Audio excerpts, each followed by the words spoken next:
my name's Caroline, and today I'll be reading you the first chapter of Grenade by Alan Gratz, and it's just this amazing story about a little boy on an island during World War II, and I'll read you the back and then we'll get started.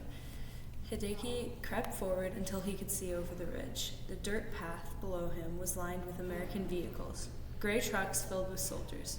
Hideki ducked deeper into the thicket, afraid they would see him. His shaking fear crystallized into a hard knot in his stomach, and he knew what he had to do. He had to take out one of those trucks with a grenade.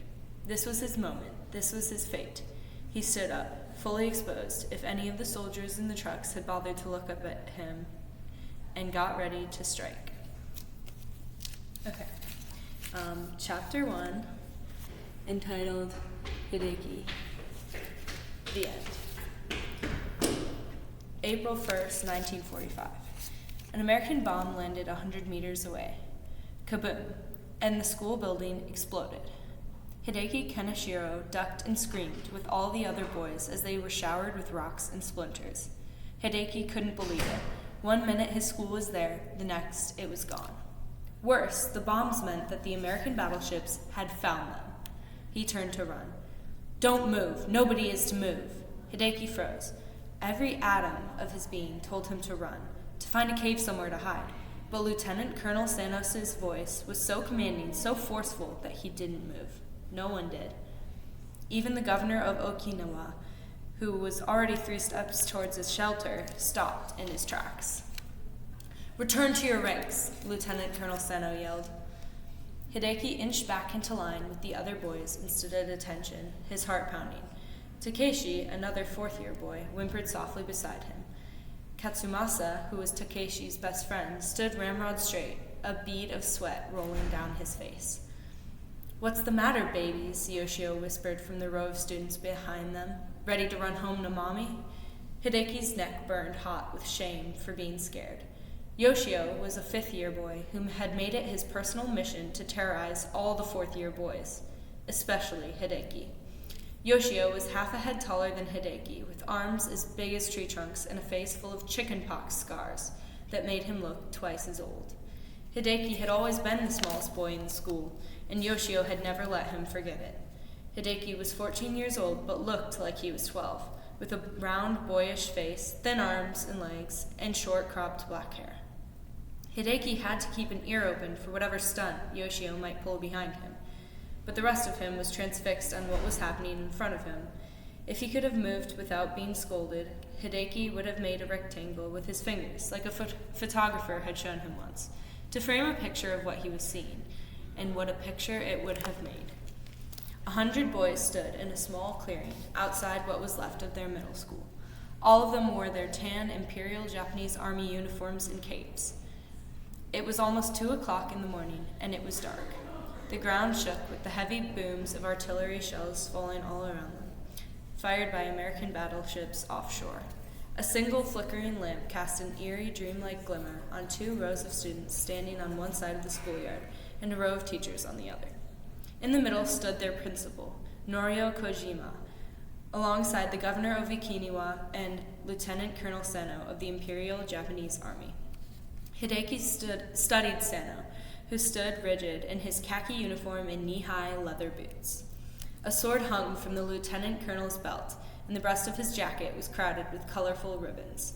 Hideki knew that all the other boys were as spellbound by Sano as he was. Sano was the one they wanted to be. They were gathered here now, outside their bomb shelters, because tonight, Hideki and his classmates were graduating early. The governor of Okinawa and a Japanese lieutenant colonel usually weren't in attendance at graduation, and the ceremony wasn't usually held at 2 o'clock in the morning. But then, it wasn't every day America invaded your island, either. Today was the end of everything Hideki had ever known.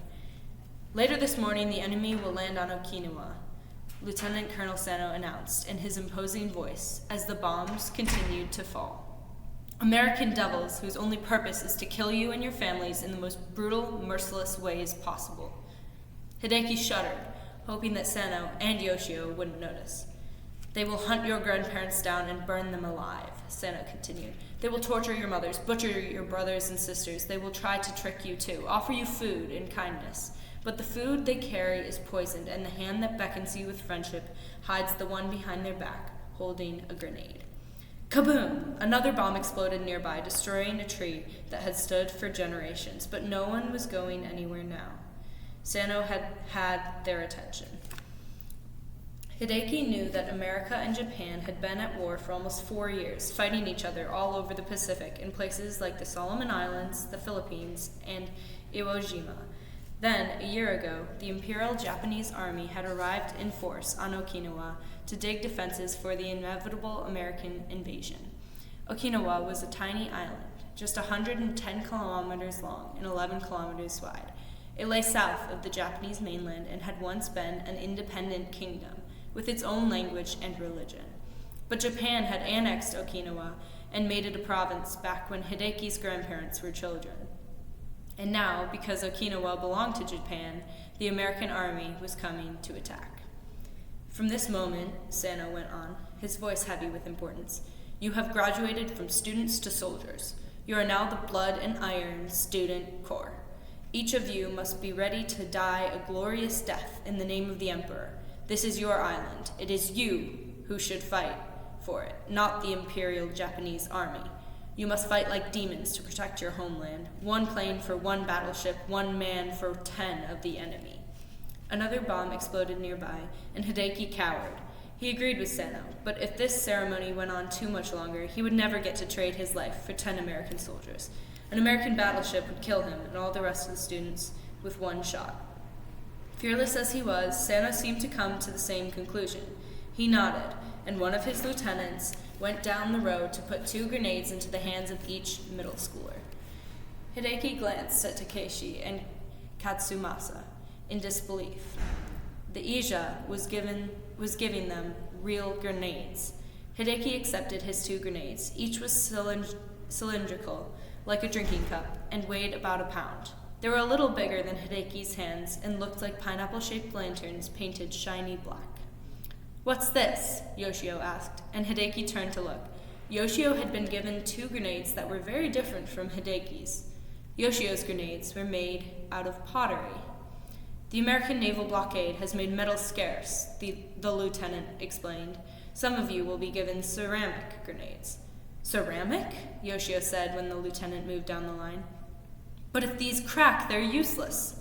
He glanced up, saw Hideki had been given 2 metal grenades, and quickly took them without asking, pushing his pottery grenades into Hideki's hands with a wolfish grin. Hideki wanted to complain, but he knew it was pointless. It would only make things worse with Yoshio. Hideki examined the glazed brown pottery grenades he'd been stuck with. They were the size and shape of baseballs and much lighter than the real metal grenades. Inside the small rubber cap at the top, there was a match-like fuse and a little piece of rough wood.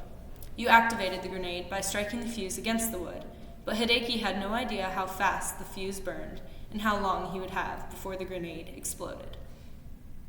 The complicated trigger distressed him, and the soft clink of the delicate pottery grenades against each other made him worried that they would crack, or worse, explode in his jacket pocket. But if these grenades work, Hideki thought, I can finally overcome my family's curse. I can prove to Lieutenant Colonel Sano and to Yoshio and to everyone that I really am brave, and I can make the Kaneshiro family fearless again. 1 grenade is for the American monsters coming to kill your family, Sano told them, and Hideki looked up. Sano's gaze swept down the row of boys until it stopped on Hideki, like he was talking to him alone.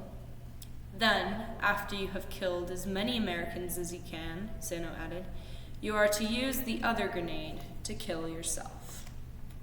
And that is the end of the chapter. I highly recommend you guys go out there and complete the story because I've read it and it's actually a really, really good thought-provoking book. And it's very interesting. You will get invested if you're not already.